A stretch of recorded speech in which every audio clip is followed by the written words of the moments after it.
Hello and welcome to Ghostlight Theater. Please take a moment now to silence your phones. The recording of this production is strictly prohibited. We will have a 15-minute intermission roughly halfway through the performance. After intermission, we will be announcing the winner of our 50-50 raffle. So please, if you'd like to participate, head toward the front counter during intermission to purchase your raffle tickets.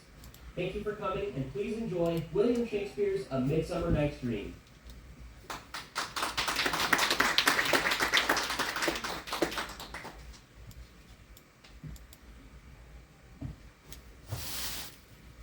Now, fair Hippolyta, our nuptial hour draws on apace.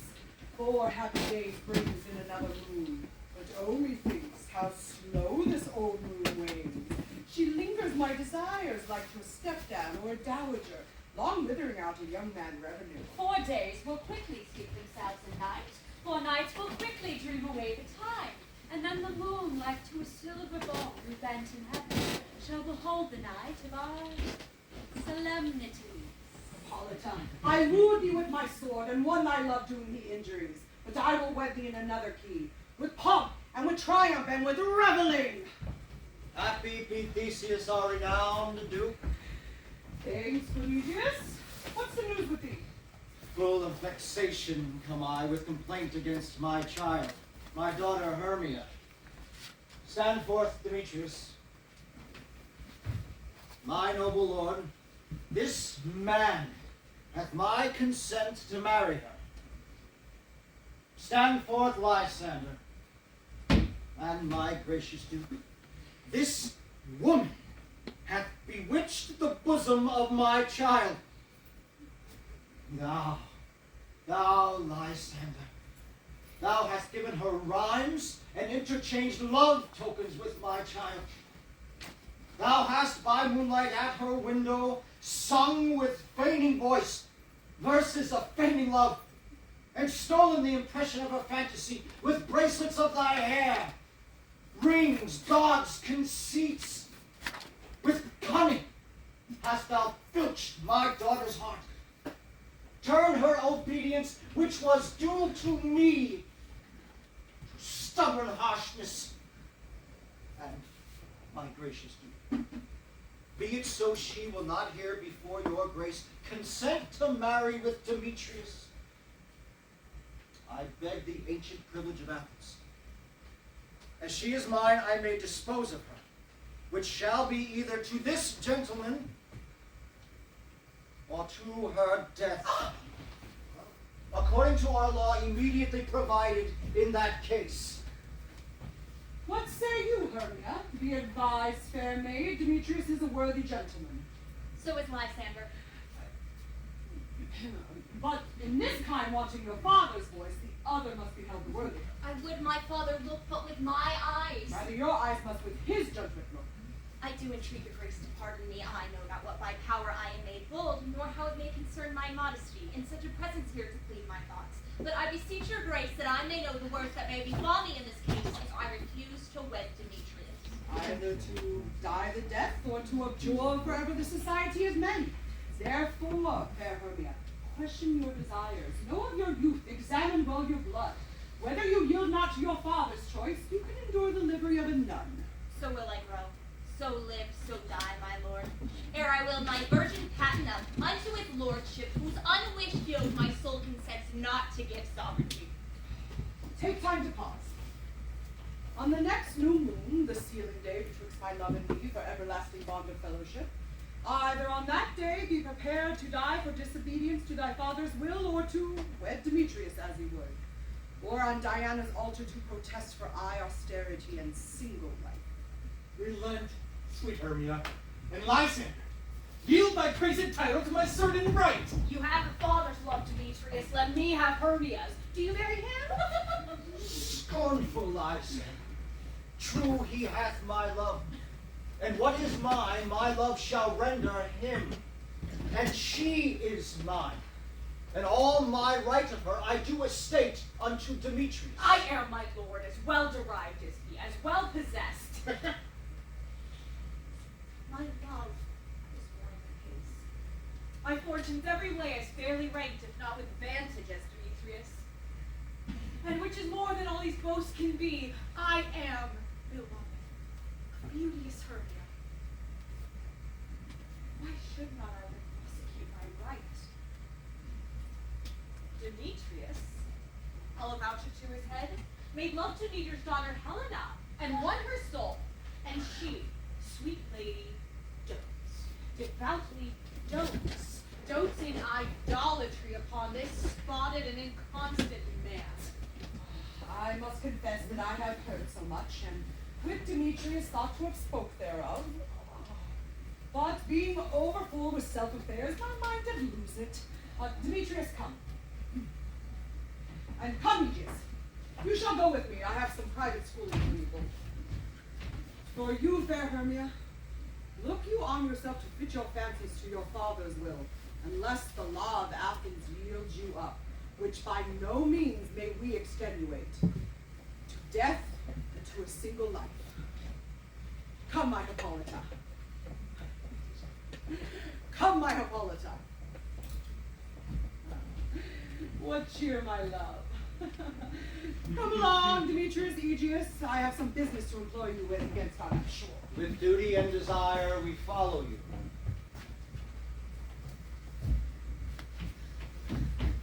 Come now, my love. Why is your cheek so pale? Chance the roses there do fade so fast. Be like for want of rain, which I could well beteem them from the tempest of my eyes. Nay, me, for aught that I could ever read, never hear by tale or history, the course of true love never was.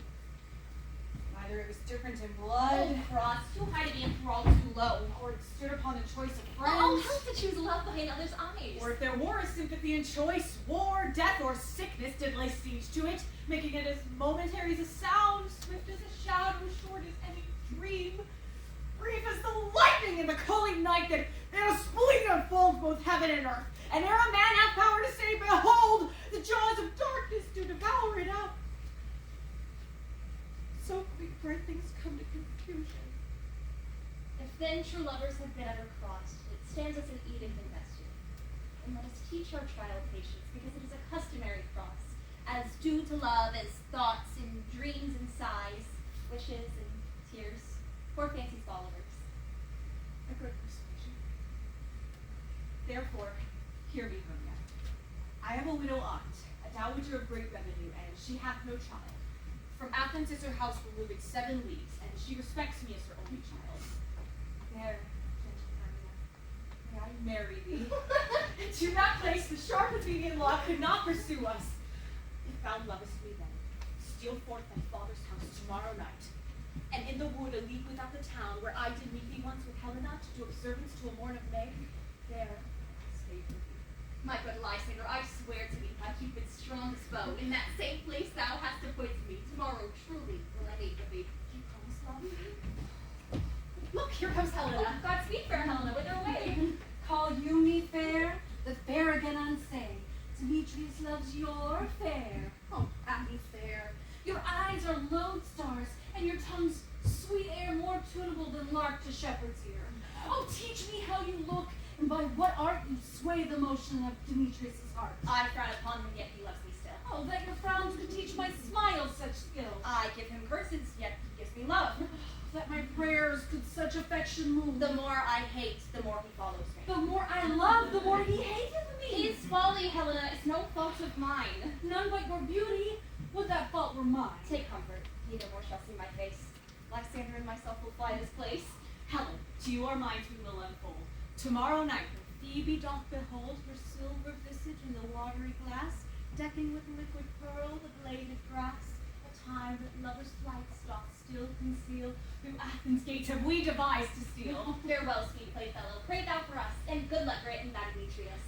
Keep word, Lysander, we must starve our sight from lovers' food till tomorrow be midnight. I will, my Hermia. Helena, and you. As you on him, Demetrius dote on you. Oh, how happy some or other some can be. Through Athens I'm thought as fair as she. But what of that? Demetrius thinks not so, for he will not know all but what he do know. And as he errs doting on Hermia's eyes, so I, admiring of his qualities. Things base and vile, holding no quantity, love can transpose to form and dignity. For love looks not with the eyes, but with the mind, and therefore is winged Cupid painted blind. Nor hath love's mind any judgment taste, for wings and no eyes figure unheedy haste. And therefore is love said to be a child, because in choice he is so oft beguiled. For waggish boys in games themselves forswear, the boy love is perjured everywhere. For ere Demetrius looked on Hermia's eye, he held down oaths that he were only mine. And when this hail some heat from Hermia felt, so he dissolved in showers of oaths did melt. I'll tell him of fair Hermia's flight, and to the wood will he go tomorrow night to pursue her. And for this intelligence, if I receive things, it's a dear expense, for herein mean I to enrich my pain, to have his sight thither and back again.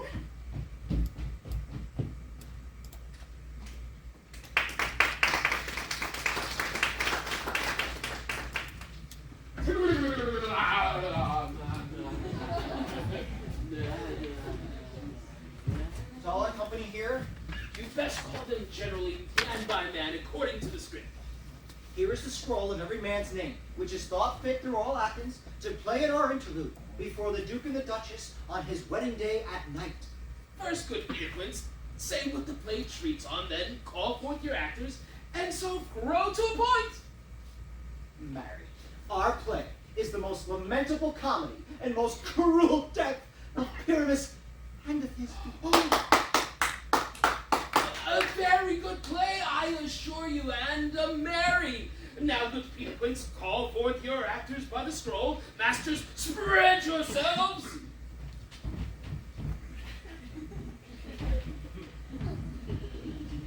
Answer as I call you, Nick Bottom the Weaver. Oh, ready!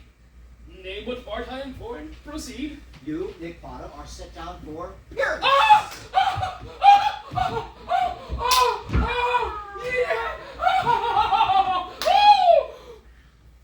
What is Pyramus? A lover or a tyrant? It is a lover that kills himself most gallant for love. That will ask for some tears in the true performance of it. If I do it, let the audience look to their eyes. I will move storms. I will condole in some measure. Yet, to the rest, my chief humor is for a tyrant. I could play Ericles rarely, or a part to tear a cat in to make all split.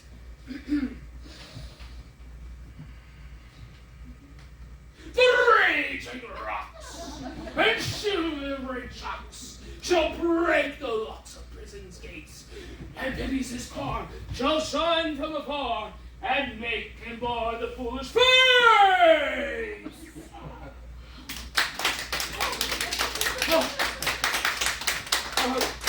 That was lofty. Yes. Proceed. Go ahead, name the rest, please. Francis Flute the bellows mender. Ah, you must take Thisbe on you. What is Thisbe? A wandering knight? It is the lady that Pyramus must love.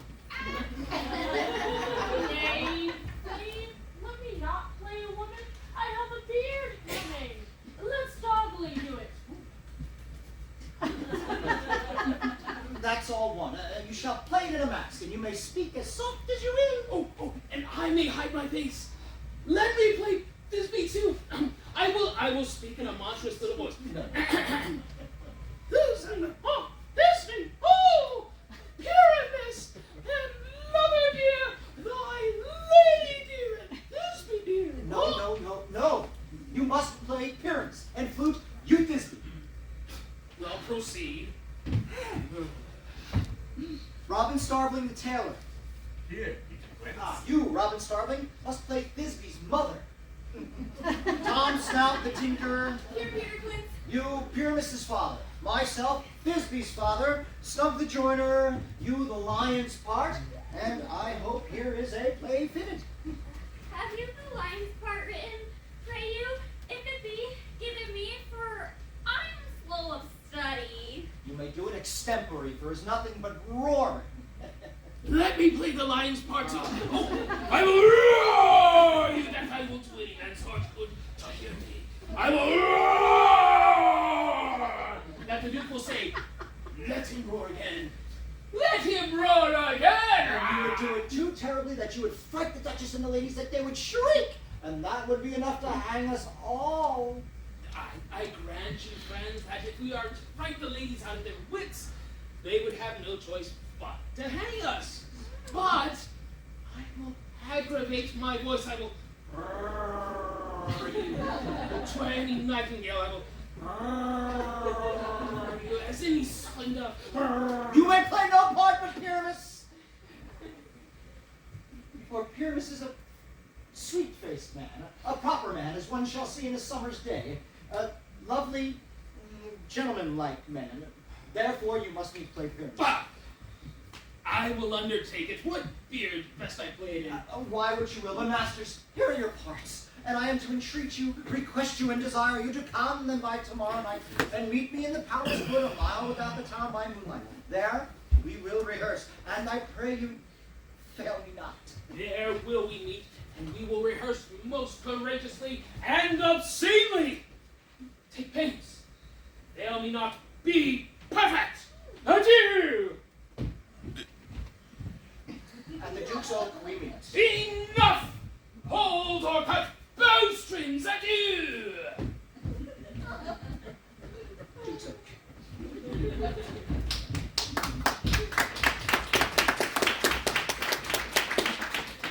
Woo! Hello. Good evening. Hello. Oh, hello.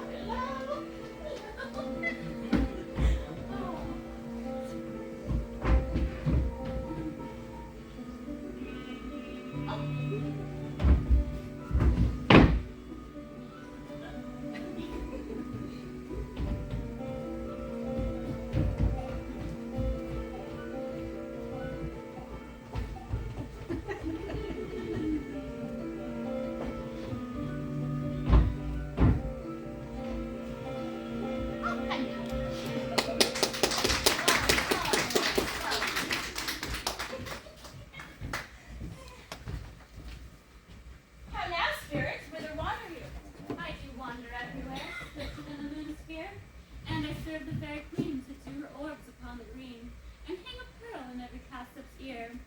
Farewell, thou awful spirits, I'll be gone. Our queen and all our elves come here anon. The king doth keep his rebels here tonight. Take heed, the queen come not within his sight, for Oberon is passing, fell and wrath.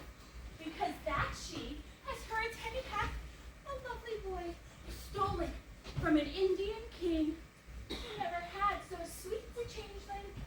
Ooh, and jealous Oberon would have the child knight of his train to trace the forest wild. But she perforce withholds the loved boy, crowns him with flowers and makes him all her joy. Either I mistake your shape and make him white, or else you are that shrewd and knavish sprite called Robin Goodfellow. Are you not he that frights the maidens of the villagery, and sometimes makes the drink to bear no barn, and misleads night wanderers, laughing at their harm? Those that hobgoblin call you, and sweet cup, you do their work, and they shall have good luck. Are you not he? Thou speakest right. I am that merry wanderer of the night. I jest to Oberon and make him smile, when I affect and being fed horse beguile. Nay, in the likeness of a filly fowl. Oh, and sometime lurk I in a gossip's bowl, in the very likeliness of a roasted crab. And when she drinks, against her lips I bob, and on her wither do not pour the ale. Oh, the wisest ends, telling the saddest tale. Sometime her three-footed stool mistaketh me, bids the vine from her bob. Woo! And down topple she, and Taylor cries, and falls into a cough. Oh, and the whole choir hold their hips and laugh. And waxen in their mirth and knees, and swear a merrier hour was never wasted there. But room fairy, here comes Oberon.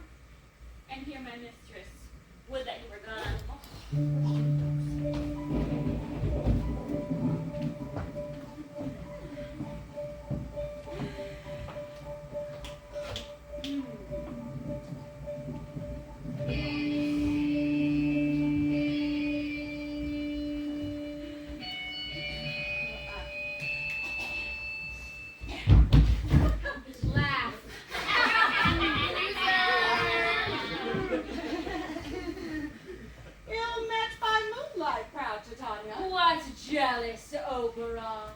Fairies, skip hence. I have forsworn his bed and company. Ah, tarry, rash wanton, am I not thy lord? Then I must be thy lady. Why art thou here? Come from the farthest steppe of India, but that's forsooth the bouncing Amazon, your buskined mistress and warrior love. To Theseus must be wedded, and you come to give their bed joy and prosperity. How can thou thus for shame, Titania, glance at my credit to Hippolyta, knowing I know thy love to Theseus? Right? These are the forgeries of jealousy. And never since the midsummer spring met we on hill, in dale, forest, or mead, to dance our ringlets to the whistling wind. But with thy brawls thou hast disturbed our sport. Therefore the winds, piping to us in vain, as in revenge have sucked up from the sea contagious fogs, which falling in the land hath every pelting river made so proud that they have overborne their continents. Therefore the moon, governess of floods, pale in her anger, washes all the air that rheumatic diseases do abound. And thorough this distemperature we see the seasons alter. The spring, the summer, the childy autumn, the angry winter change their wonted liveries. Amazed world by their increase now knows not which is which. And this same progeny of evils comes from our debate, from our dissension. We are their parents and original. Ah, do you amend it then? It lies in you. Why should Titania cross her Oberon? I do it beg a little changeling boy to be my henchman. Set your heart at rest. The fairy land buys not the child of me. His mother was a vultress of my order, and in the scarced Indian air by night, full often hath she gossiped by my side. But she being mortal of that boy did die. And for her sake do I rear up the boy, and for her sake I will not part with him. Yeah! No! How long within the wood intend you stay? Perchance till after Theseus' wedding day. If you will patiently dance in our rounds and see our moonlight revels, go with us. If not, shun me and I will spare your haunts. Oh, no, she didn't. Give me that boy, and I will go with thee. Not for thy fairy kingdom.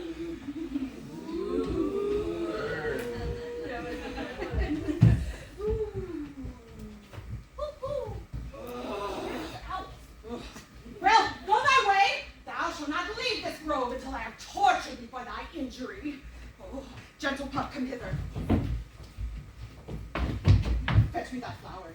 The herb I showed thee once. The juice of it on sleeping eyelids lake will make man or woman madly dote upon the next live creature that it sees. Ooh, fetch me this flower. And be thou here again ere the Leviathan can swim a leak. I'll put a girdle round about the earth in 40 minutes.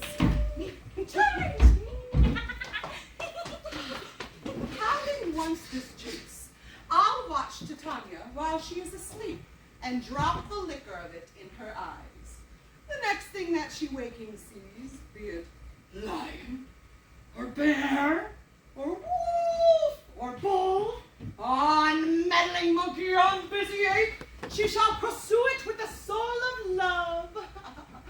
And ere I do take this charm from her eye, as I can with another herb, I'll make her render up her page to me.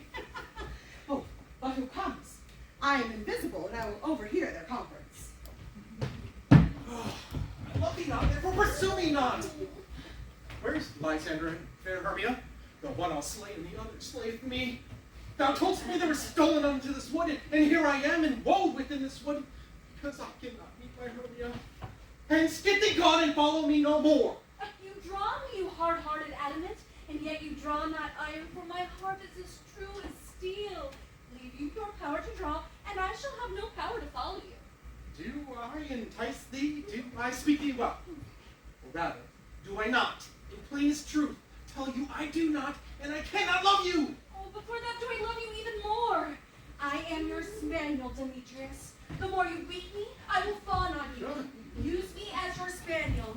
Spurn me, strike me, neglect me, leave me. Only give me leave to follow you unworthy as I am. What worse place can I beg for your love, and yet a place of high respect in me, to be used as you use your dog? Tempt not too much the hatred of my spirit, for I am sick when I look on thee. Well, I am sick when I look not on you.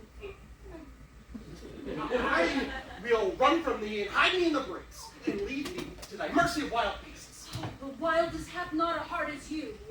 I will not stay thy questions. Let me go. Or, if you follow, do not believe, but I will do thee mischief in the wood. I in the temple, the town, the field, you do me mischief. Fie, Demetrius, your wrongs do set a scandal on my sex. We were not made to fight for love as men may do. We were made to be wooed, and were not made to woo. Oh. I'll follow him and make a heaven of hell, to die upon the hand that I love so well. Fare thee well, nymph. Ere he do leave this grove, thou shalt fly him, and he shall seek thy love. Oh, hast thou the flower? Welcome, wanderer. Yes, for you, my lord. The flower. Flower, yes. Just a minute. Alas, poor Yorick. Oh, here it is. I pray thee, give it me. I know a bank where the wild thyme blows, where the ox slips and the nodding violet grow. There sleeps Titania, some time of the night, lulled in these flowers by their dances and delights.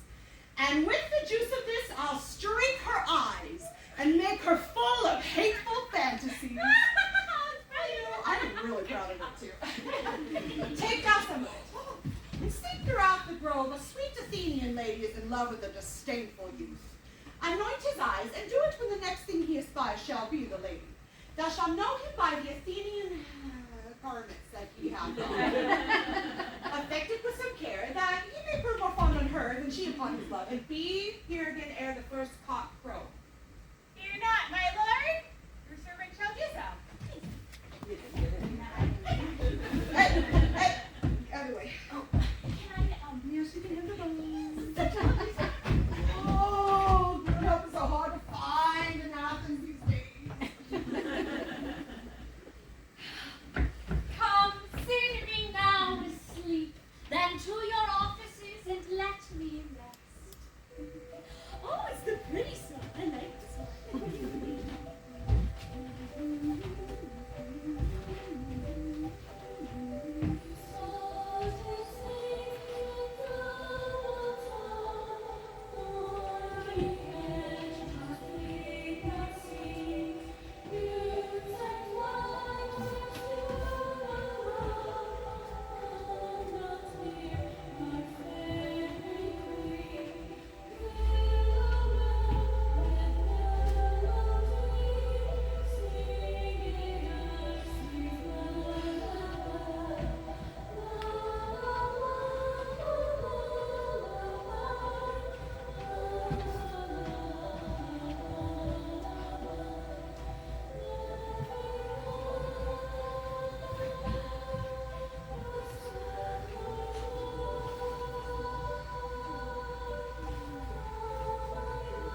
love, you faint with wandering in the wood.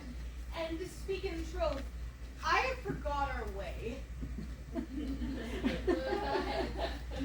We'll sleep us, Hermia, if you think it good, and tarry for the comfort of the day. Be it so, Lysander. Find you out of bed, for I upon this thankful rest my head.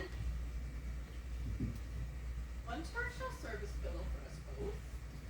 One heart, one bed, two bosoms, and one troth. Nay, good Lysander, for my sake, my dear, lie further off yet, not lie too Oh, near. take the sense, sweet of my innocence. Love takes the meaning in love's conference.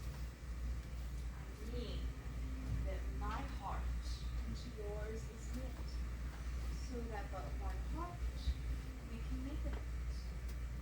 Two bosoms interchain if I am, so then two bosoms and a single troth. And by your side, no venture me deny. For lying so, Hermia, I do not lie. Lysander riddles very prettily.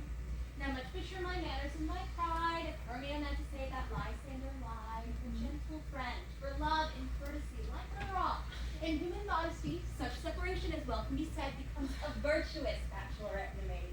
So far be distant. And good night, sweet friend. Thy love ne'er alter till thy sweet life end. Amen, amen. To that fair prayer say I.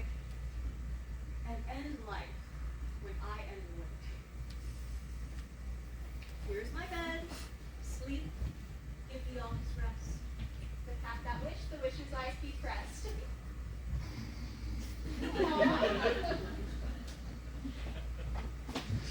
Through the forest have I gone, and my lord was right, I didn't get all those instructions.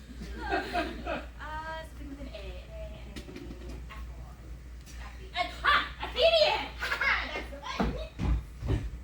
And Athenian found I none, on whose eyes I might approve this flower's force in stirring love. Night in silence. Who is here? He's of Athens, you know where. This is he. Definitely he. My master said, despises the Athenian maid.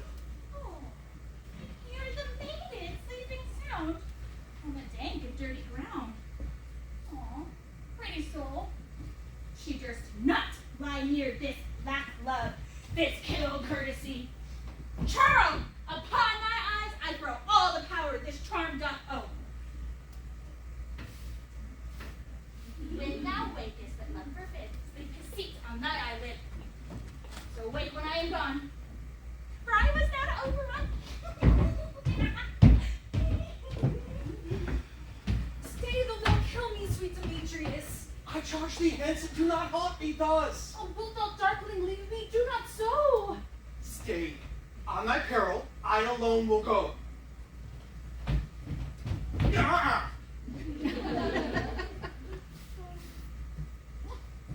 Oh, I've grown out of breath in this fond chase. The more my prayer, the lesser is my grace. Happy is Hermia, wherever she lies, for she hath blessed and attractive eyes. How came her eyes so bright? Oh, not with salt tears. If so, mine are oftener washed than hers. No, no, I am as ugly as a bear, for beasts that meet me run away with fear. Therefore no marvel that Demetrius do, for monsters fly my presence thus. What wicked and assembling glass of mine made me compare with Hermia's fiery eyne? Who is this on the ground? Lysander? Dead or asleep? Lysander, good madam, awake!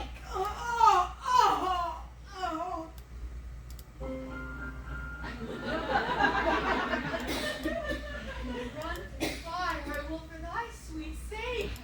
Transparent Helena, nature shows art, and through thy bosom you see the heart.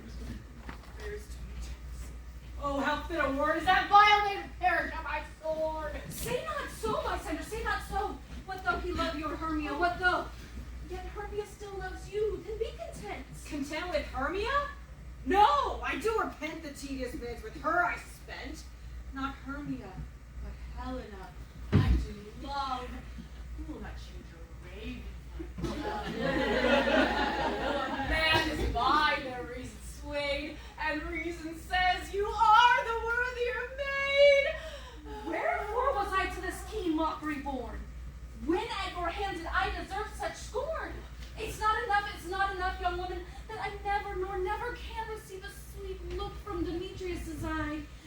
You must flout my insufficiency? You do me wrong, good sooth you do, in such a disdainful manner for me to woo. But fare thee well, perforce I must confess, I thought you lorded more true gentleness. Oh, that a lady of one man refused, should of another therefore be abused. What? No. She sees not Hermia. Hermia, sleep thou there, and never mayest thou come Lysander near. With all my powers, address your loving might to honor Helen and to be her knight. Help me, Lysander, help me. Do thy best to pluck this crawling serpent from my breast. Why me? For pity, when a dream was here, Lysander looked like a quake with fear. He thought a serpent come and eat my heart away, and he sat smiling at his cruel prey. Lysander? What? Removed? Lysander? Lord? What? Out of hearing, gone? No sound, no word? Alack, where are you? Speak! And if you hear, speak of all loves. I swoon almost with fear. No? Then I will pursue you as not nigh. Either death or you will find immediately.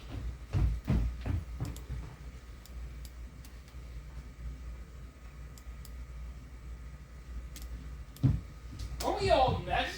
Pat, Pat, there's a wonderful, convenient place for our rehearsal. Peter Quint! Peter Quint!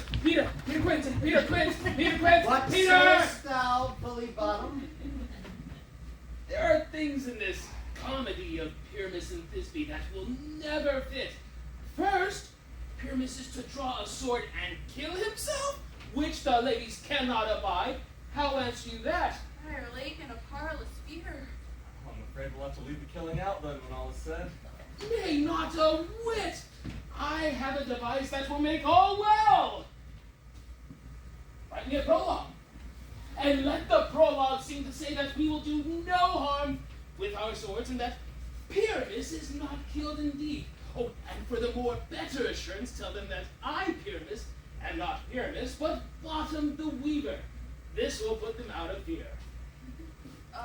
Will the ladies not be afeard of the lion? Well, I fear it, I promise you that. Well, therefore, another prologue must say that he is not a lion. Nay, you must name his name, and half of his face must be seen through the lion's neck, and he must speak through saying thus, or to the same effect. Oh, ladies. Oh, fair ladies. Fair ladies. Fair ladies.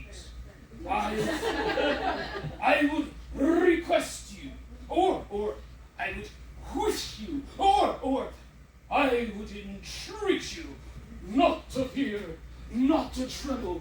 My life or yours, if you think I come hither as a lion, 'twere pity on my life. No, I am no such thing. I am a man as other men are, and then you must name his name and say plainly that he is, Snug the Joiner. Buy what you will, but there are two hard things. That is to bring the moonlight into the chamber. For, as you know, Pyramus and Thisbe do meet by moonlight. Well, doth the moon shine the night that we play our play? A calendar. Look in the almanac. Find out moonshine. Find out moonshine.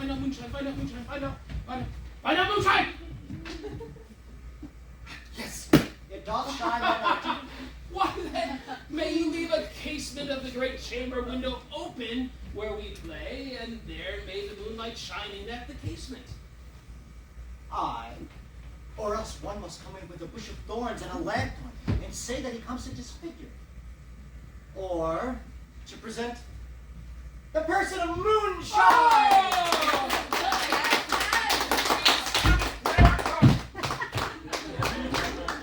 You forgot your costume!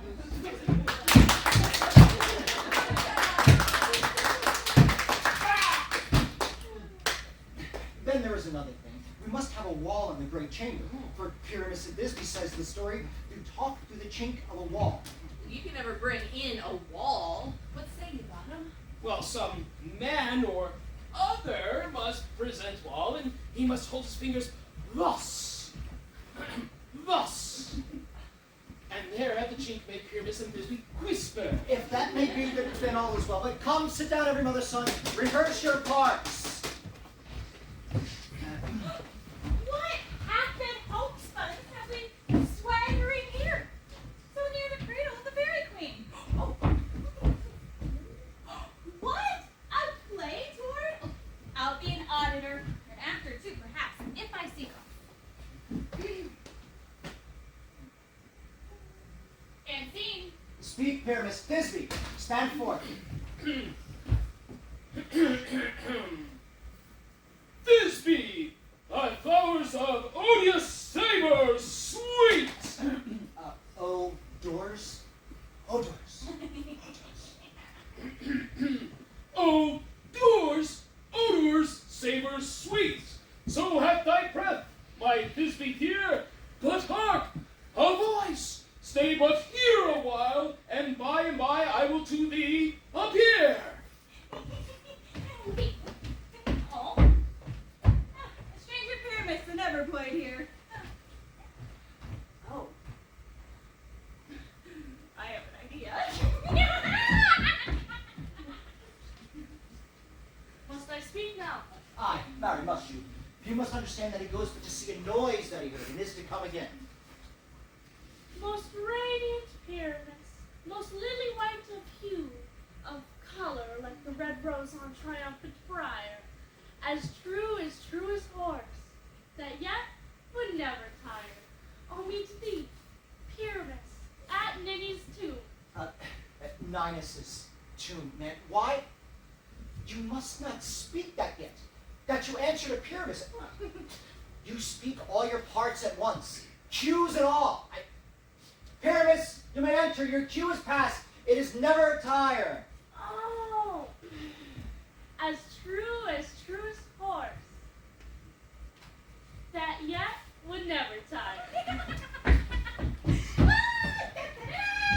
If I were fair Thisbe, I were only I. Oh, monstrous! Oh, stranger! We are haunted! Pray, masters! Fly, masters!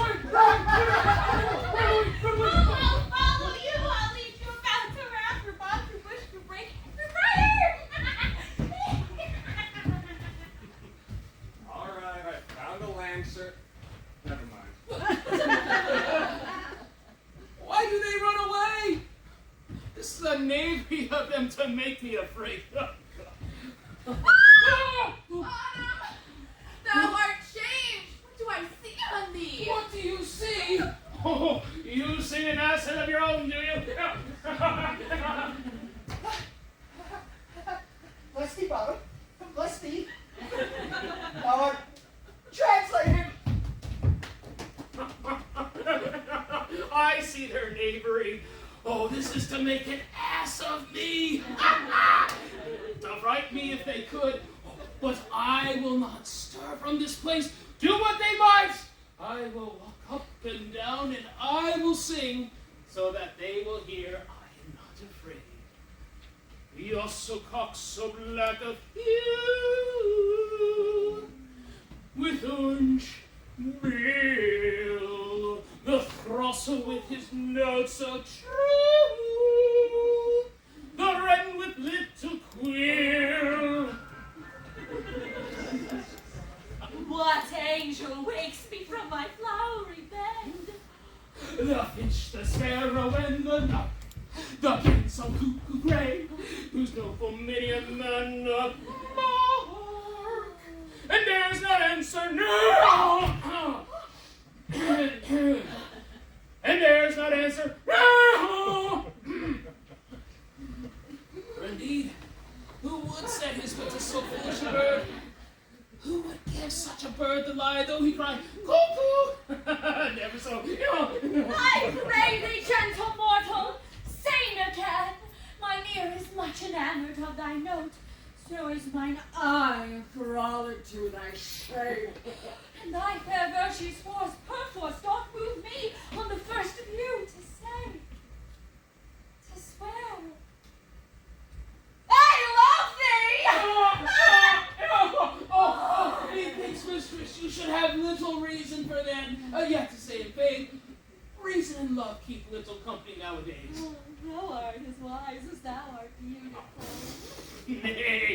not so neither. For if I had enough wit to get out of this wood, I have enough to serve mine own turn. Out of this wood do not desire to go. Thou shalt remain here, whether thou wilt or no. I am a spirit of no common rate. The summer still doth tend upon my state, and I do love thee. Therefore go with me.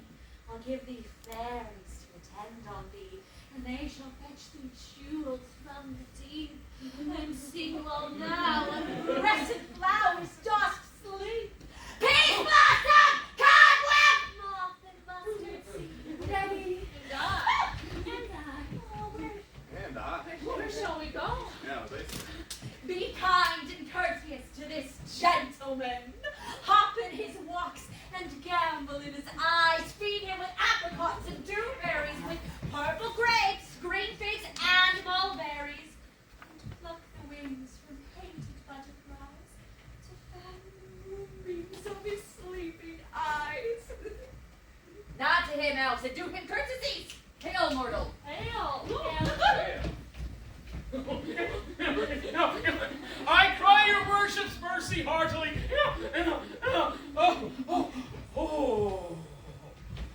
I beseech your worship's name. Cobweb. I shall desire you of more acquaintance, Master Cobweb. Your name, gentle sir. Heath Blossom.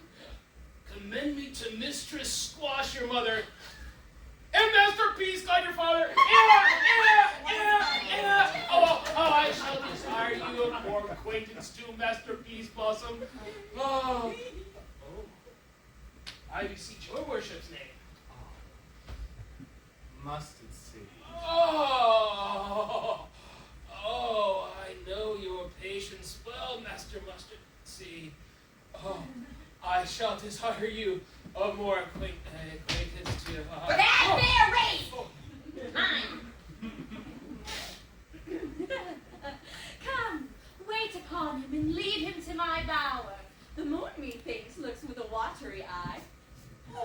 And when she weeps, weeps every little flower, lamenting sob and forced chastity. Tie up my love's tongue and bring him silently. Sweet peace to me, like the last I found you.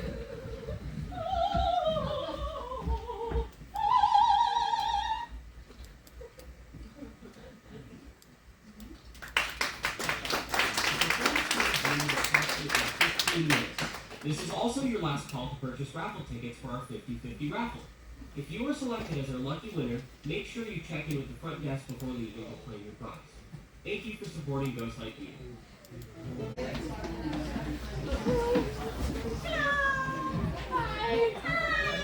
It's time for the raffle. There's coins to be won. Thank you for all who joined in on fun. $22 is your earned prize. But who will win? Decide who decides.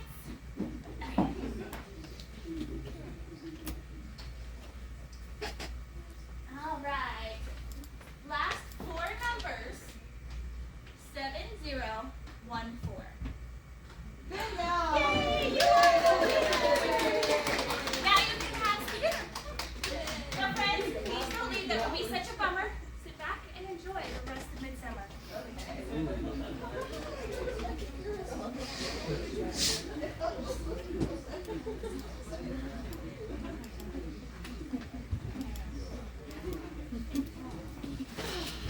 I wonder, Titania be awakened. Then what it was that next came to her eye that she must dote on in extremity. Here comes my messenger. How now, mad spirit? What night rule about this haunted grove? My mistress with a monster is in love! Yes!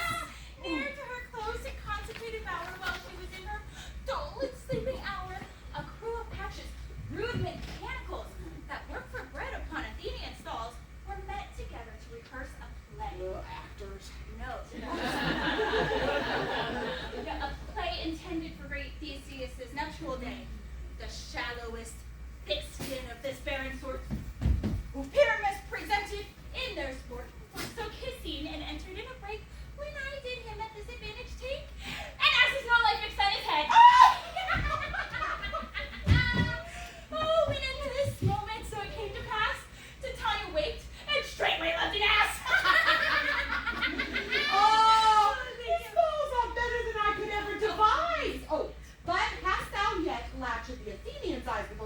I bid thee do? I took him sleeping, that is finished too, and the Athenian woman by his side when he waked, of course she must be I. Oh, stand close. This is that same Athenian. Oh, this is the woman, but not the man. What?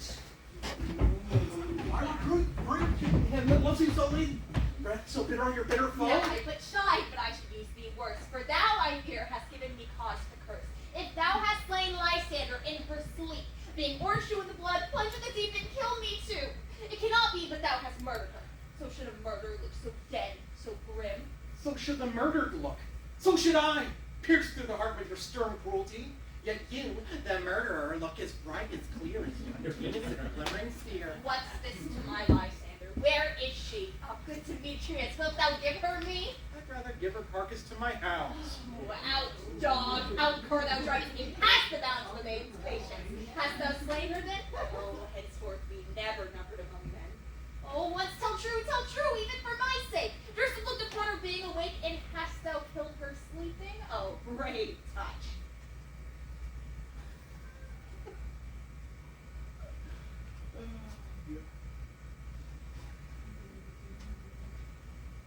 I wonder if he's going to try to proposition her or something. I really like I'm not guilty of Lysander's blood, nor is she dead for aught I can tell. I pray thee, tell me then that she is well. If I could, what should I get there for? A privilege never to see me more. And from thy hated presence part I so. See me no more, whether she be dead or no. No following her in this fierce vein, here therefore for a while I will remain.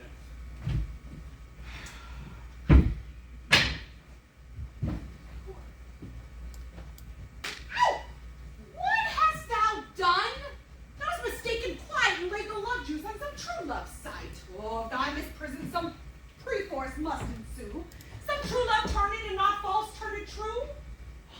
About the wood go swifter than the wind, and Helena of Athens seek thou find. Oh, fancy sick as she, pale of cheer, with sighs of love that cost the fresh blood dear. By some illusion bring her here. I'll charm his eyes against she do appear. I go, look how I go, swifter than an arrow from the Tartar's bow. Flower of the purple dye, hit with Cupid's archery, sink an apple of his eye. When his love he doth espy, let her shine as gloriously as Venus in the sky. When thou waketh, and she be by, beg of her for remedy. Captain and other fairy fact. Helena is here at hand, and the youth, Mr. Penny, pleading for lovers be. Shall we their fond pageant see? Lord, what fools these mortals be! Oh, stand aside, the noise they make will cause Demetrius to wake. Will then two at once woo one? That must needs be sport alone, and those things do best please me that befall preposterously. I know, come on. Why should you think that I should woo in scorn? Scorn and derision never come in tears.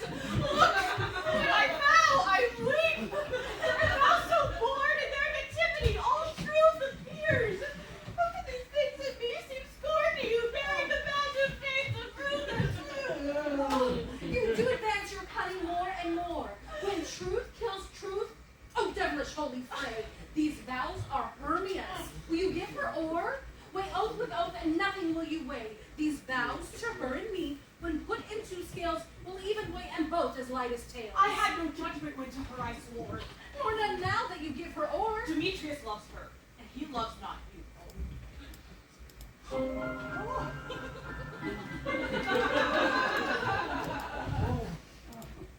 Helena, oh, goddess, nymph, perfect, divine, to what, my love, shall I compare thine eye? Oh, crystal is muddy. Oh, how ripe and show thy lips, those kissing cherries, tempting grow. That pure congealed white, high Taurus snow, fanned with the eastern wind, turns to a crow, and now holdst up thy hand. Oh, let me kiss the seal, this princess of her ear white, the seal of bliss. Oh, spite, oh hell! I see you both are bent to set upon me for your merriment. If you were civil and knew courtesy, you would not do me thus much injury. Can you not hate me as I know you do, but you must join in souls to mock me too?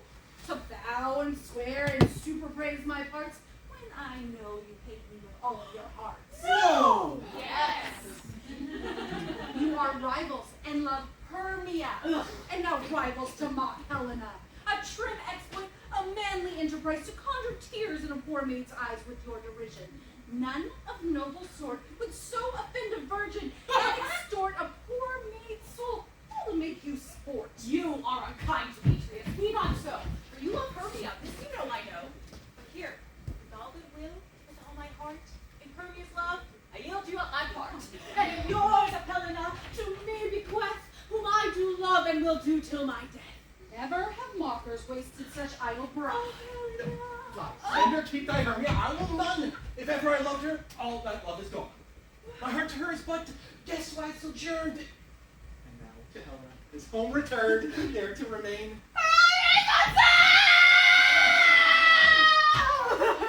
When mine on Lysander sound to mine ear, I think it had brought me to thy sound, but why kindly didst thou make me so? Why should she stay who love doth press to go? What love could press a Lysander from my side? Lysander's love that would not let her bide fair Helena, who more yields the night than all you fiery O's and eyes of light.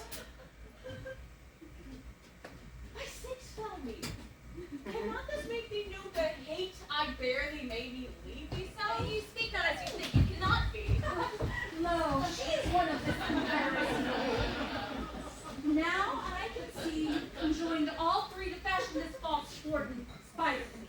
Injurious Hermia, most ungrateful maid, have you conspired, have you with these contrived to bait me with this foul derision?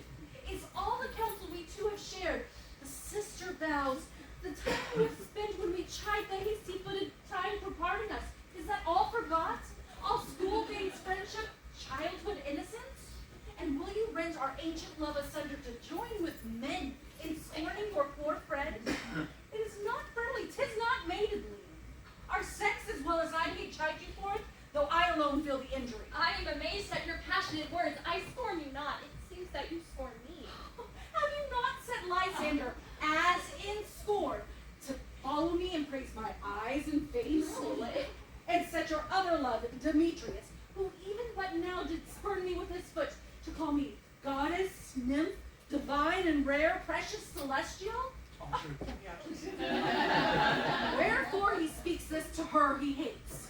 Oh, and wherefore doth Lysander deny your love so deep within her soil, to tender me forsooth affection, if not by your consent, by your putting on? What be I not so infortunate as you, so put upon with love, but miserable most to be loved unloved? This you should pity rather than despise. I understand not what you mean by this. Aye, counterfeit sad looks, a big bounce upon me behind my back. Keep the sweet jest up. This sport, well carried, shall be chronicled. Oh, fairly well. Perforce, I must be gone, and therefore. Oh, no, stay gentle, Helena. Hear my excuse. I love my life, my soul, fair Sweet, do Helena. not scorn her so. But Yeah, she cannot entreat. I can compel. Oh, Helen, I love thee. All my life I do. I swear by that which I will lose for thee to prove thee false, says I love thee not. I say I love thee more than she can do. Thou say so? Withdraw, and prove it too. Quick, bum. Lysander, you're too tense on this. Oh, take off, thou cat, thou word, vile thing, let loose, I will shake you, go in like a serpent. What changes this? I'll blow the medicine hated potion head. You will not jest? Yes, sooth, and so do you. Demetrius, I will keep my word with thee. I would have your bond, for I perceive a weak bond holds you. I will not trust thy word. What? Shall I hurt her? Strike her? Kill her dead? Although I hate her, I'll not harm her so. What? Can you do me greater harm than hate? Hate me! Wherefore, oh me, what news my love? Am not I Hermia? Are not you Lysander? I'm as fair now as I was erewhile. Since the night you loved me, since the night you left me. Why then, you left me. Oh, the gods forbid in earnest, shall I say? I, by my life, I never did desire to see thee dwarf. Therefore, without a hope, of question, of doubt, be certain nothing truer. 'Tis no jest that I do. And love, Helena. Oh, me. You juggler. You came Oh, yeah. speak of love. What have you come by night and stolen my love card from her? Fine, I think. Have you no modesty, no maiden shame, no touch of bashfulness? What, will you care and patient answers from my gentle tongue? Fie, you counterfeit, you puppet, you! Puppet! Why so? Aye, that way goes the game. Now I perceive that she hath made compare between our statures. She hath urged her height, and with her personage, her tall personage, her height pursuit, she hath prevailed with her. Are you grown so high in her esteem because I'm so dwarfish and so low? How low am I, thou painted maypole? Speak. How low am I? I am not yet so low that my nails can reach unto thine I pray you, though thou mock me, let her not hurt me. I was never cursed. I have no gift at all for shrewishness. Please let her not hurt me. You may think because she is something lower than myself, I may match her. Lower, hard again. Oh, gentle Hermia, be not so bitter with me. I ever more did love you, ever kept your counsel, never wronged you. Save that for love unto Demetrius. I told him of your stealth into this wood. He followed you, but for love I followed him. But he did chide me hence, and threaten me, to spurn me, to strike me, nay, to kill me too. You did. Please, let me go back to Athens and bear my folly back. You see how simple and fond I am. Why get you gone? Who is that hinders you? A foolish heart that I leave here behind. What, with Lysander? With Demetrius! Oh, be not afraid. She shall not harm me, Helena. No, she shall not, even though you take her part. Oh, but she is angry. She is keen and shrewd. She was a vixen back in school. Oh. And though she be but little, she be fierce. Oh, little again. Nothing but low in little. Why do you suffer her to flout me thus? Let me come to her! Get you gone, you dwarf!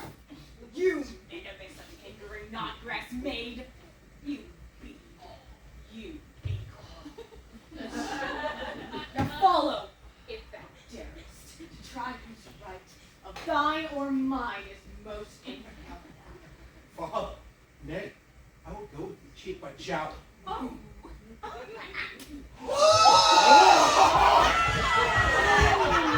You, mistress! All this coil is wrong of you. Nay, go not back.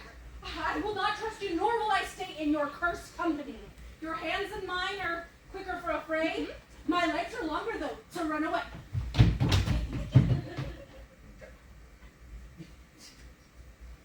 I am amazed you know not what to say.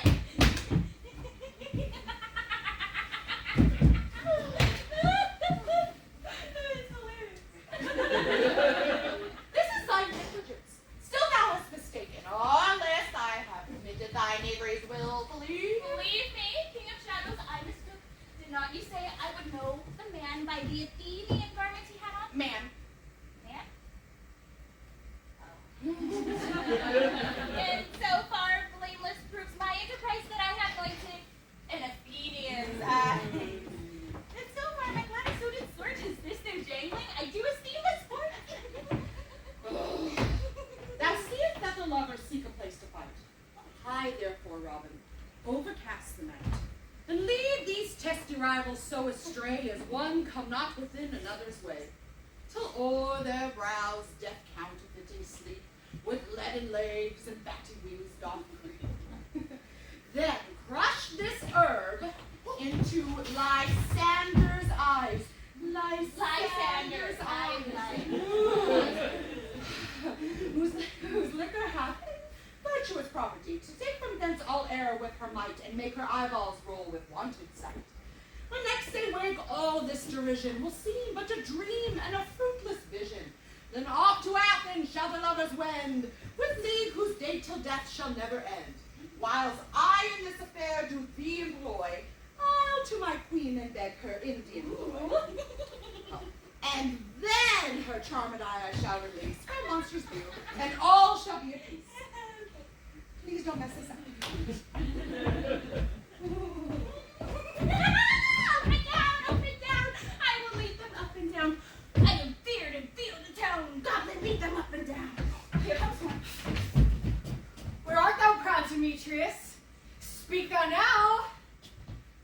and drawn and ready, where art thou? I will be with thee straight. Follow me to play around. Lysander, speak again! Thou run away, thou coward! Art thou fled? Speak! In some bush? Wouldst thou hide thy head? Thou coward! Art thou bragging to the stars? Telling the bushes thou lookest for wars and wilt not come? Come, recreant, come, thou child. I'll whip thee with a rod he is defiled that draws a sword on thee. Yea, art thou there? Follow my voice, we'll try no manhood here.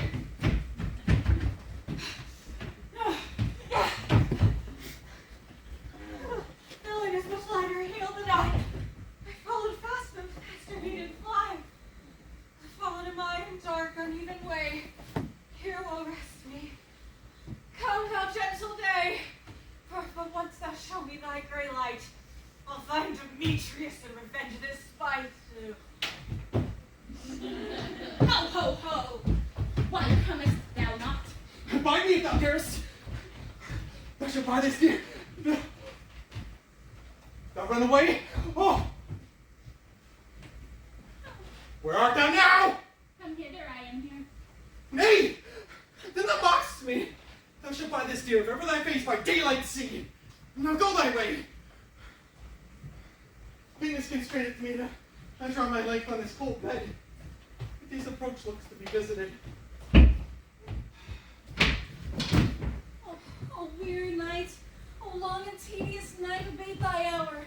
Shine comfort from the east and hand me back to Athens by daylight, and from those my poor company detest. And sleep, which sometimes shuts up sorrow's eye, steal me away from mine own company. Yet but three, come one more. Two of both kinds make four. Oh, here she comes, cursed and sad. Oh, Cupid is a knavish lad, thus to make poor females mad. Never so weary, never so inwoke, bedazzled with the dew and torn with briar. I can no further crawl, no further go. My legs can keep no pace with my desires. Here will I rest me till the break of day. Heaven shield Lysander if they meet a fray. 1, 2, 3, 5. 5. 1, 2, 3, 4. Whew! On the ground, sleep sound. I'll apply to your eye.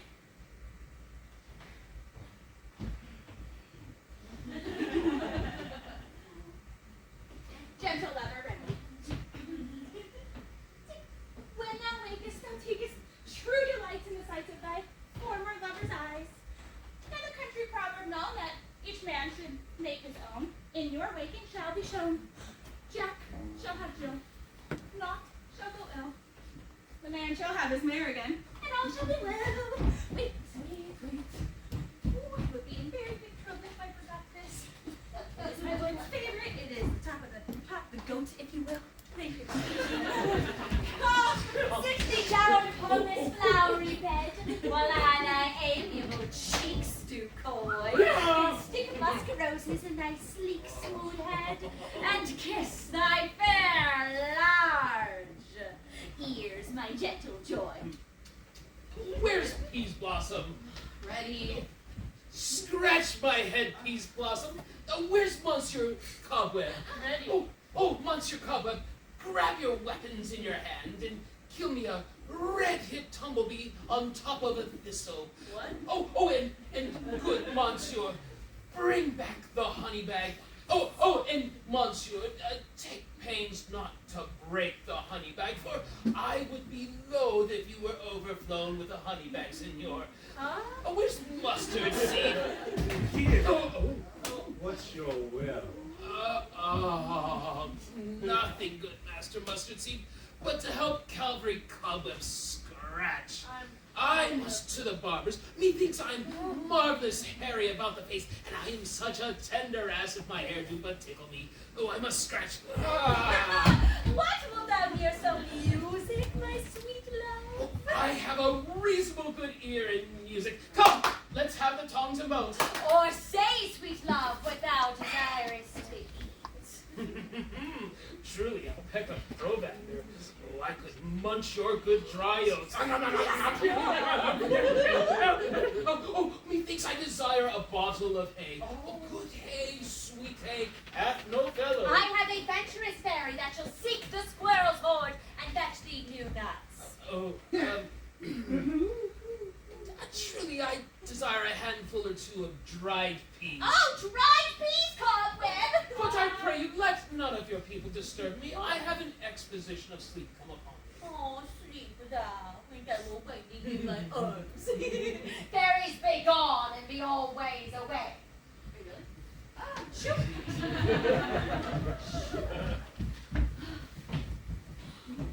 Oh, how I love thee!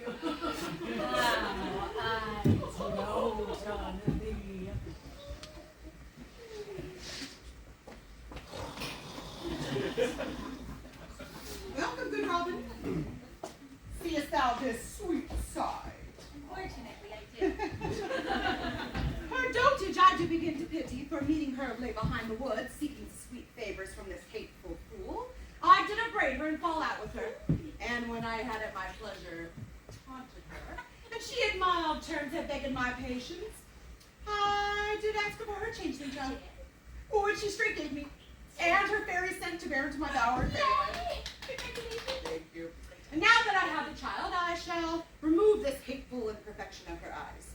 But, good Puck, take off this transformed head of this Athenian swain, that he waking with the others do, shall back to Athens repair, and think no more of tonight's accidents as the fierce vexation of a dream. But first, want to take a selfie?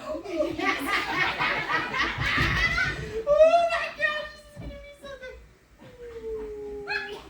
You guys want it too? You want it? Get in here!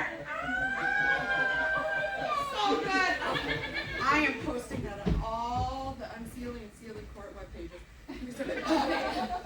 But now I shall release the fairy queen. Be as thou was wont to be, see as thou was wont to see. Diane's bud or Cupid's flower has such force and blessed power. Now, my Titania, wake you, my sweet queen. Oh, my Oberon! What visions have I seen? Methought I was enamored of an ass! I'd be glad. Here lies thy love.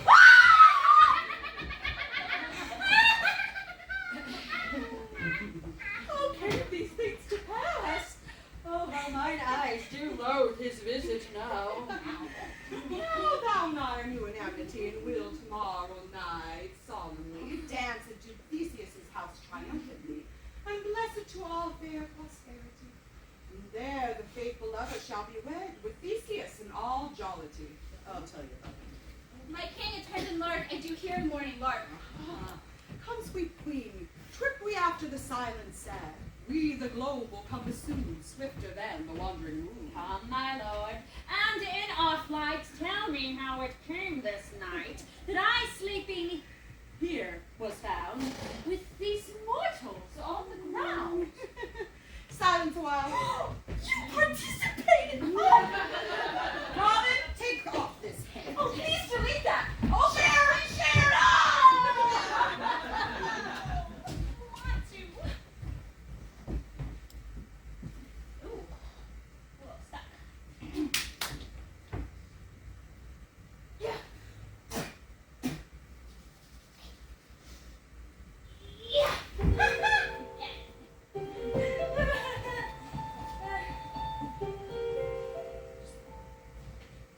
Just for a minute. Lasting memory. Oh, next time.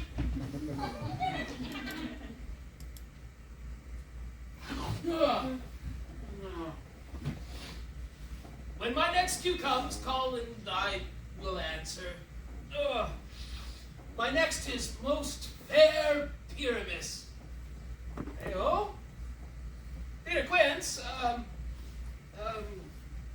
Flute, the bellow spinner, Starveling, Other guy? God's my life, stolen away and left me hence. I have had a most rare vision. I've had a dream. Past the point of man to say what this dream was. Man is but an ass if he go about to expand on this dream. Methought I was...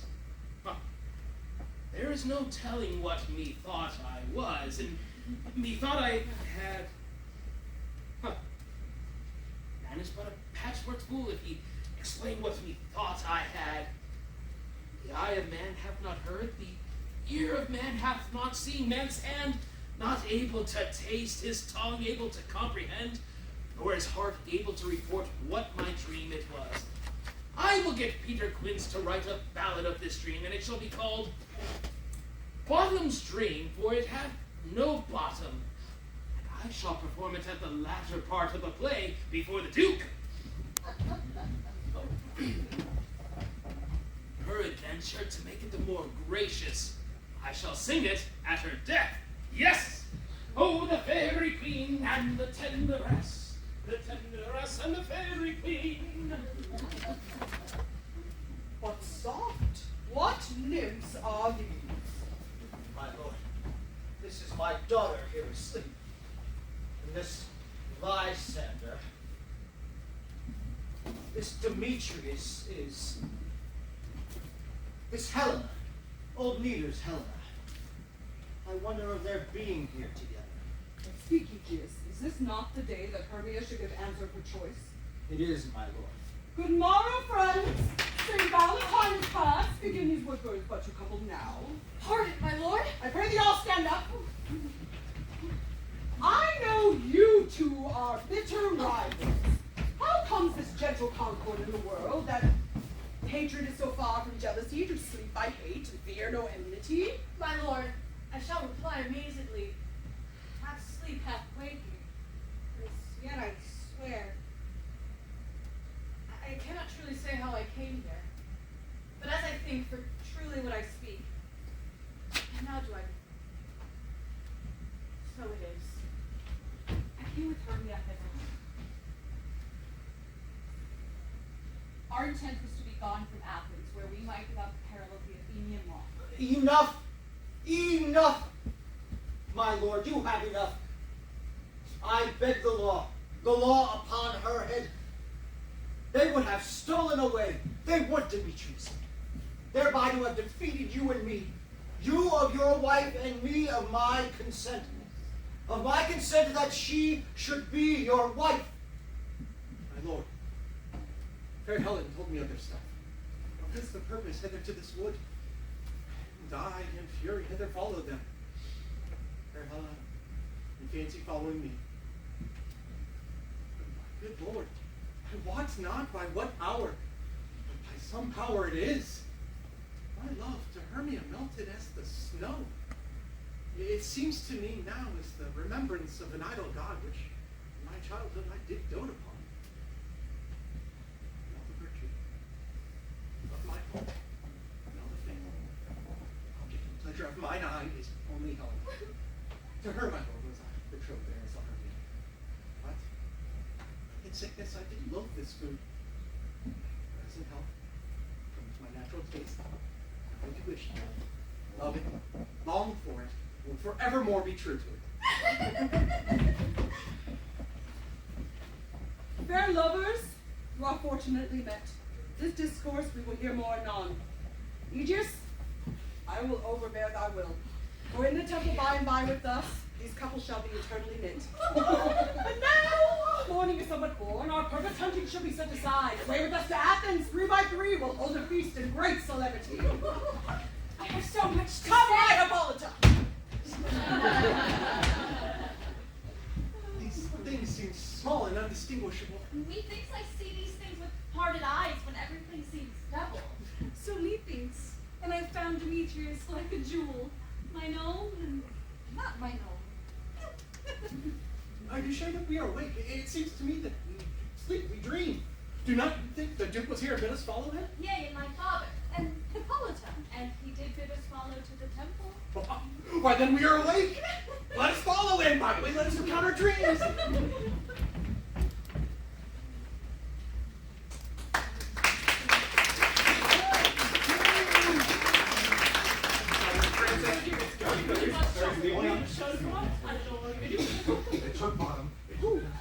into it.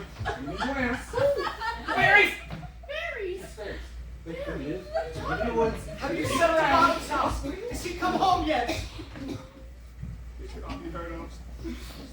Without doubt he is transported! If he come not, then the play is marred. It goes not forward, does It it? is not possible. You have not met a man in all Athens able to discharge Pyramus, but he. No. It's simply the best wit of any handicraft man in Athens. I am the best person too. And he's a very paramour for a sweet voice. You must say paragon. A paranor is, God bless us, a thing of naught. Masters, the Duke is coming from the temple, and there's 2 or 3 lords and ladies who are married. If our sport had gone forward, we'd all been made men. Oh, sweet bully bottom. This happy lost 6 pence a day during his life. He could not escape 6 pence a day. And the Duke had not given him 6 pence a day for playing pyramids. I'll be hanged. He would have deserved it. 6 pence in pyramids or nothing. Where are these lads? Where are these hearts? Most courageous day! Most happy hour! Masters! I am to discourse wonders.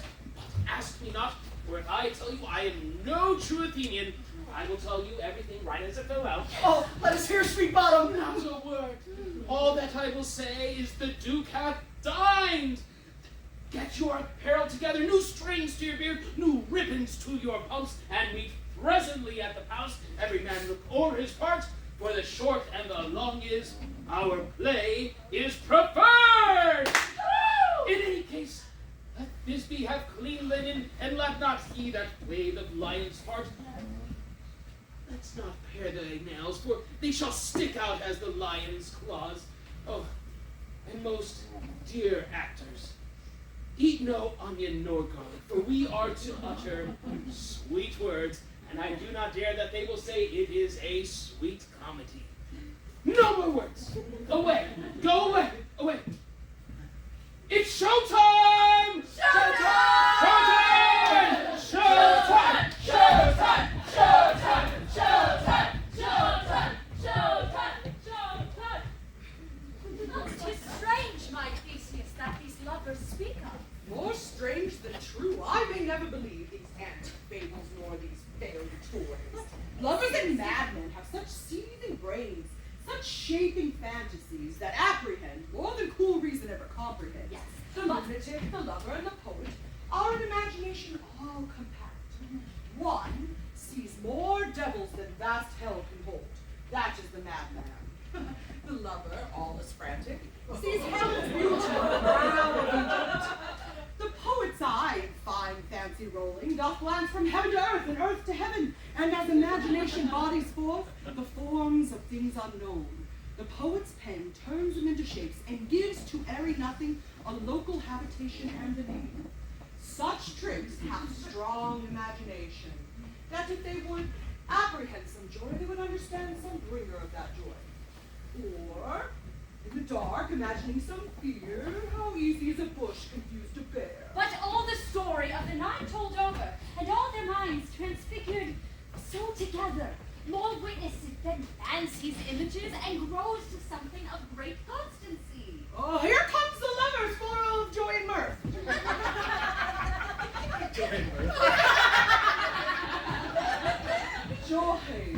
Joy, sweet friends, joy and fresh days of love have come to your hearts. More than to us waiting your royal walks, your board, your bed.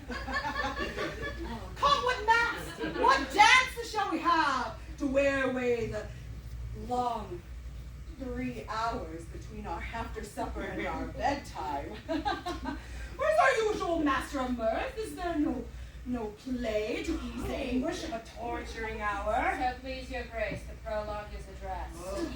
Let him approach. Wonderful.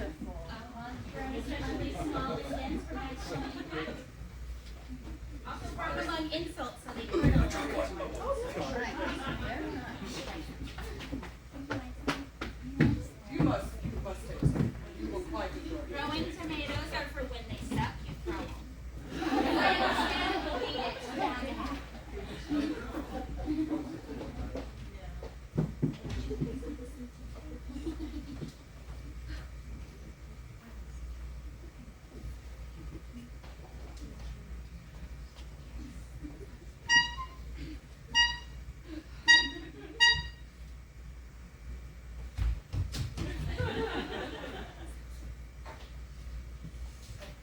supposed to be a trumpet.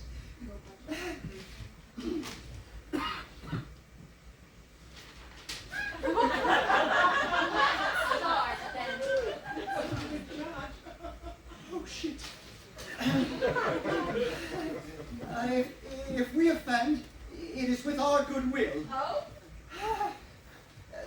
That you should think we come not to offend, but with goodwill. To show our simple skill, that is the true beginning of our end. That you should come not with despite. We do not come as mighty to contest you, our true intent is. All for your delight, we are not here. That you should repent you, our actors are at hand. This is but the prologue. And by their soul you shall know all that you would like to know.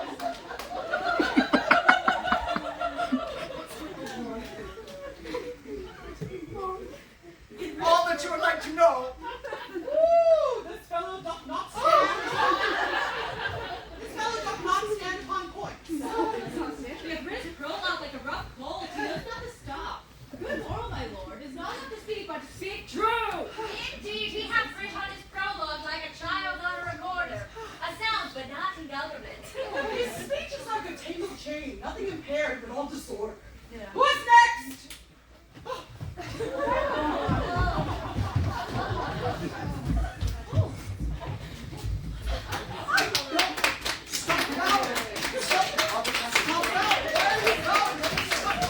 Stop bowing! Gentles, perchance you wonder at this show, but wonder on till truth make all things plain. This man is Pyramus, if you would know. This beauteous lady is we ascertain. For all the rest let lie in moonshine wall and lovers twain. At large discourse, while here they do remain.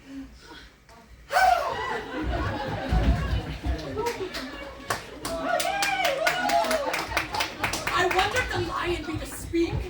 No wonder, my lord, one line may when many asses do. You're so witty. I know. Oh my goodness. Oh, oh my. Okay.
Ah,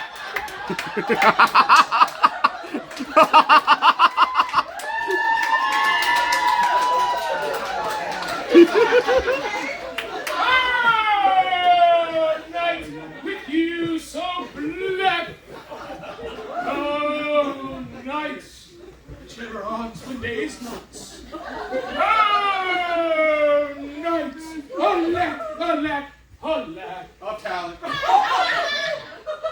I fear my Thisbe's promise is forgot, and now, oh, wall, oh, sweet, oh, lovely wall, that stands between her father's ground and mine.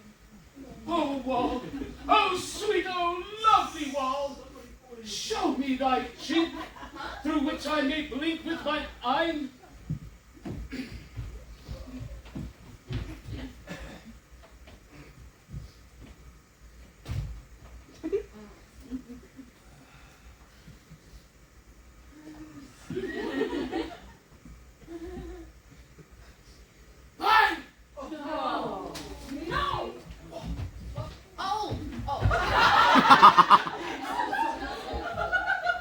Thanks, courteous wall. She'll be well for this. Oh!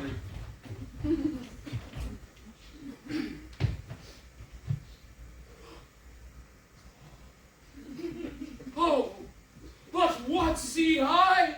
Oh, no Thisbe do I see, oh, wicked wall. Oh, through whom I'm seen no bliss. Oh, curse be thy stone for thus deceiving me. Ooh, the wall methinks being sensible should curse again. No, sir, you should not. You see, deceiving me. Anyway, deceiving me, I know you folks haven't seen a theater production before, but deceiving me is Thisbe's cue. What? They don't understand cues. Nicholas. I'm going into my dissertation on cues. Let me go into a dissertation on the wall. Anyway, Thisbe is to appear now to well, Pat, just as I told you. We'll see. Oh, Thisbe! Oh, what? Full often hast thou heard my moans from parting my fair peerless in me. My cherry lips have often kissed thy stones. Thy stones with live and hair knit up in me. I see a voice! Now! Here, I hear a voice. You should look into that. Now will I to the cheek, so that I may spy and hear thy Thisbe's face. See. I'm sorry, I don't speak Spanish.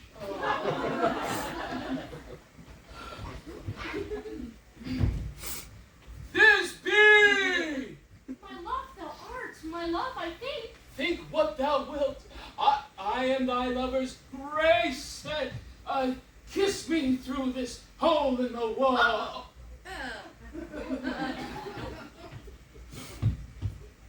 Kiss me through this hole in the wall. I kiss the wall's hole and not your lips at all. Wilt thou meet me presently at Ninny's tomb? Tide life, tide death, I come without delay. Oh, Wait, the wall. The wall. So glad you remembered me. Oh, yes. Thus have I wall my heart discharged so very nice. Any more? And being done, thus wall away. Doth come.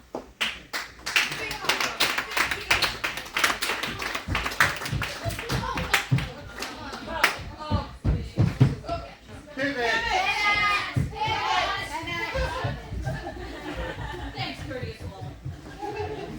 This is the silliest stuff that ever I heard. The best in this part are but shadows, and the worst are no worse of imagination men. Well, must be your imagination then, and not theirs. If we imagine them no worse than they do of themselves, they may prove excellent men. But here comes in two noble beasts, a man and a lion. Ah, I love this part. You, ladies, you, gentle hearts, do you fear the smallest?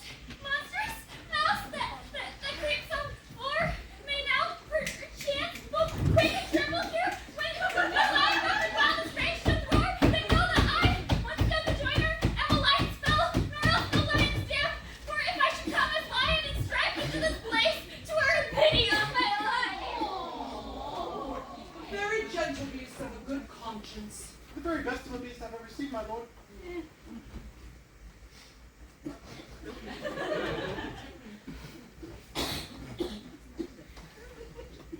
This thorn doth the horned moon present. He should have worn the horns on his head. Oh, he has no crescent, and his horns are invisible within the circumference. Ah, symbolism. This horned moon doth me. Better.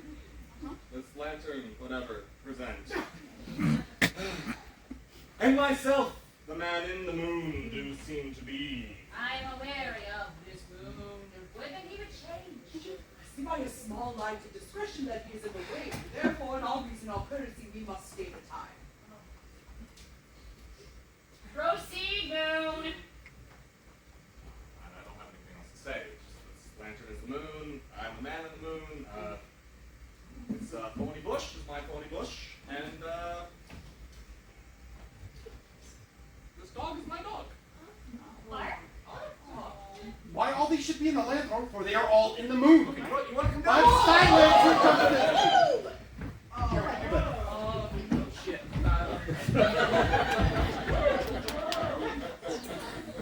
This is old Minnie's tomb. Where is my love? Old paradise. Watch out! Oh! Roar! I'm bleeding! Well, Lord Lion. Well read this be, Well shown moon. Bravo. You know, truly the moon shines with a good grace. Oh, yes. Whoa.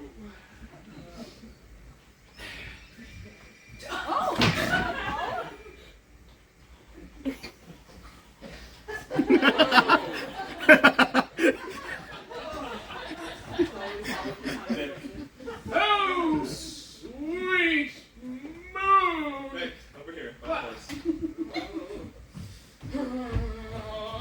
Oh, sweet moon! I thank thee for thy sunny beams. I thank thee now for shining so bright. Oh, moon, for by thy gracious, golden, glittering gleams, I trust to take my truest Thisbe sight. Oh, but stay! Oh, spite! But mark, poor knight!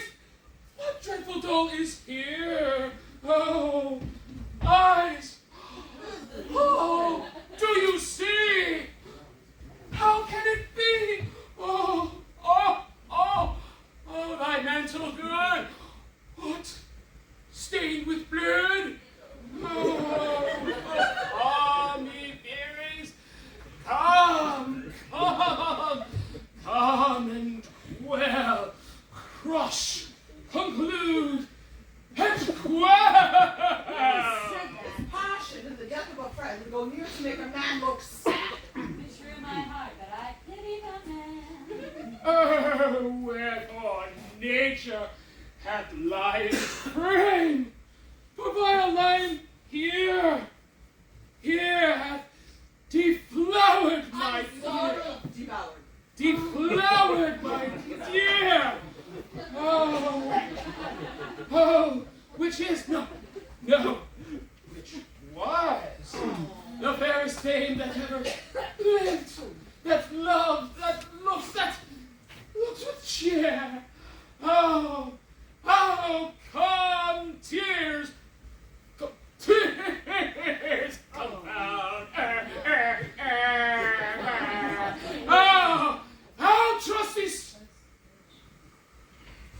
How trusty sword! I'm so small.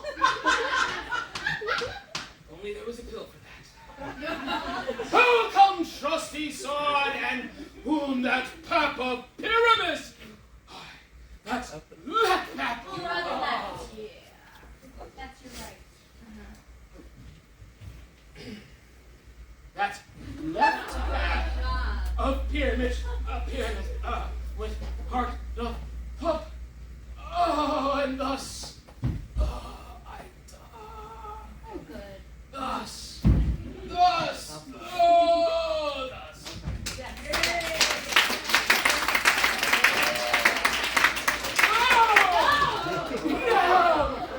I dead? Am I fled? Oh, tongue, lose my money. Oh, moon, take that flight. Oh, and die. Die. Oh, die. Die.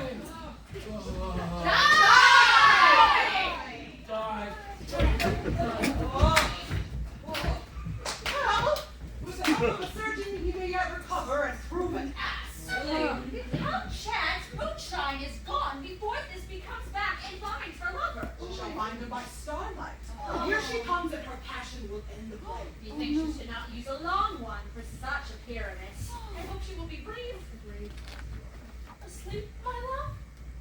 What? Dead? My dove? Oh, Pyramus, arise! Speak! Speak! See? Quite dumb? Dead?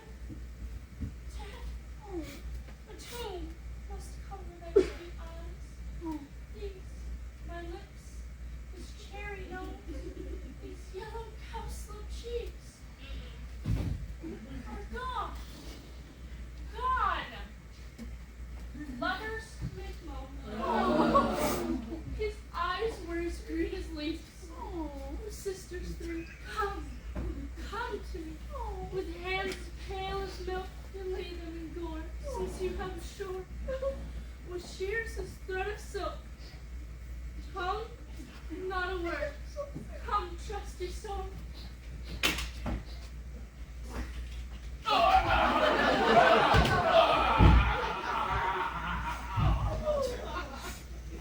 blade my breast and brow. Farewell, friends. This be ends. Adieu.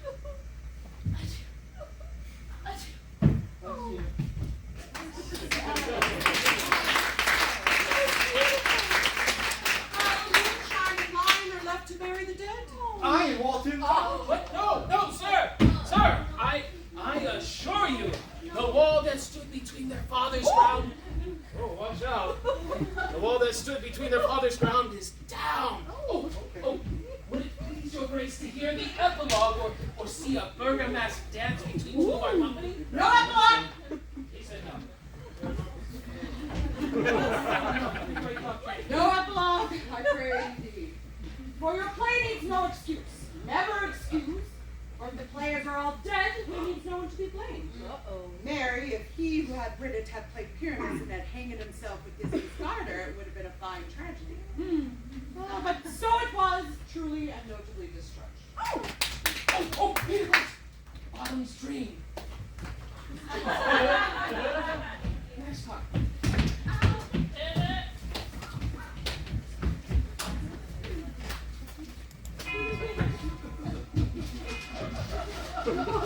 Wouldn't do that with me. Because I can give you the death penalty. I do have some more lines though, so if you would like to stop. The iron tongue of midnight hath struck 12. Lovers, to bed. 'Tis almost fairy time. I feel we may oversleep the dawn as much as we have overwatched this night. This palpable gross play hath well beguiled the heavy great gate of night. Sweet friends, to bed. Fortnight hold we these solemnities with nightly revels and new jollities. Oh, come, my Hippolyta. What fire isn't she?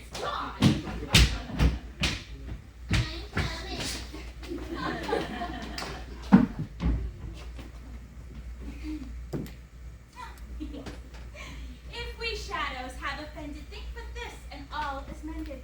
That you have but slumbered here while these visions did appear, and these weak and idle thieves, no more yielding but a dream.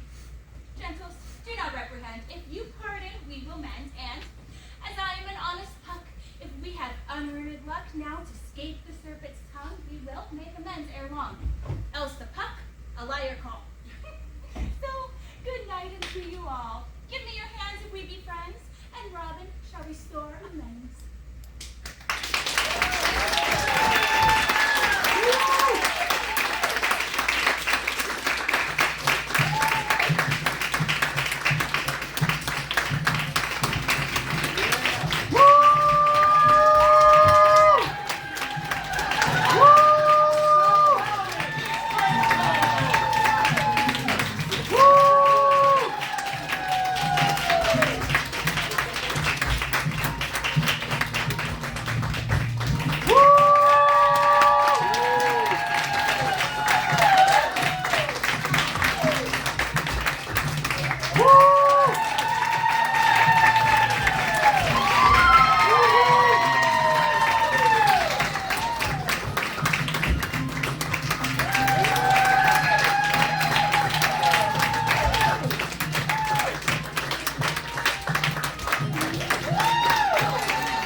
That tonight is our director, Joey Whelan's birthday.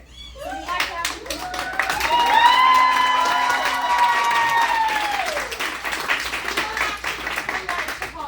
I get to strip it. Ready? 1, 2, 3. Happy birthday to you.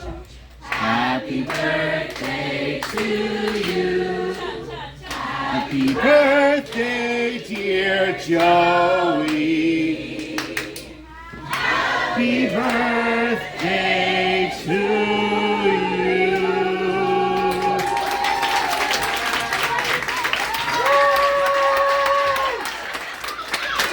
I'll go back to my seat. Thank you. Get out of costume!